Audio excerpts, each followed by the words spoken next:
ဘာကျန်းဖိုက်တာတဲ့စိုးရဖြစ်တဲ့ UFC ရဲ့ကြိုးဝိုင်းတွေကိုရောက်လာခဲ့ပြီးချိန်တိုတင်းမှာ UFC ဖလန်ဝက်ချန်ပီယံကပတ်ကိုသိမ်းပိုက်နိုင်ခဲ့တဲ့ MMA ဖိုက်တာတရားမြမကုံကိုစောင်းနိုင်ုံသာမကပဲအရှားတိုင်းတစ်ခုလုံးရဲ့ပထမဆုံး UFC ဖလန်ဝက်ချန်ပီယံဖြစ်လာခဲ့ပြီးတမိုင်းသစ်ရေးထိုးနိုင်ခဲ့တဲ့သူ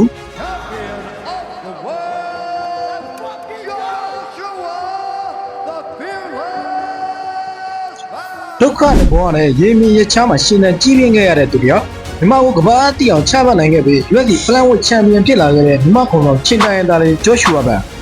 Harris is wrong. Josh Bear. Josh and he's all over him. Is this going to be enough to finish the fight? Josh Bear is alive.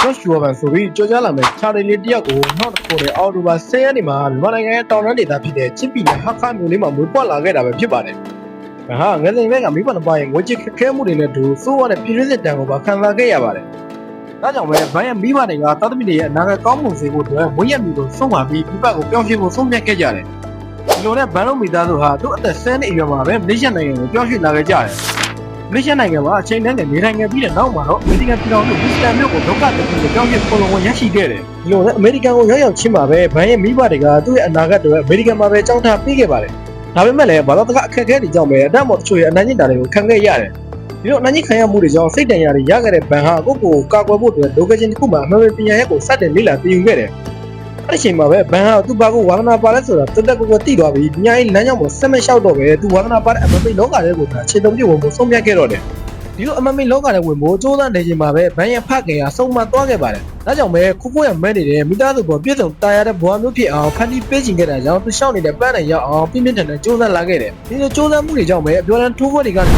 သူ့ရဲ့အစီမှာထိုးသက်ခွင့်ရလာခဲ့ပါတော့တယ်။ရလာတဲ့ခွင့်ရေးကိုလက်လွတ်မခံပဲအကောင်းဆုံးအသုံးချနိုင်ခဲ့တာကြောင့်ဘန်ဟာသူ့ရဲ့အစီမှာနိုင်ပွဲပေါင်းများစွာရရှိလာခဲ့ပြီးသူ့ရဲ့အစီရဲ့ဖလန်ဝက်ချန်ပီယံတယောက်ဖြစ်လာခဲ့တယ်။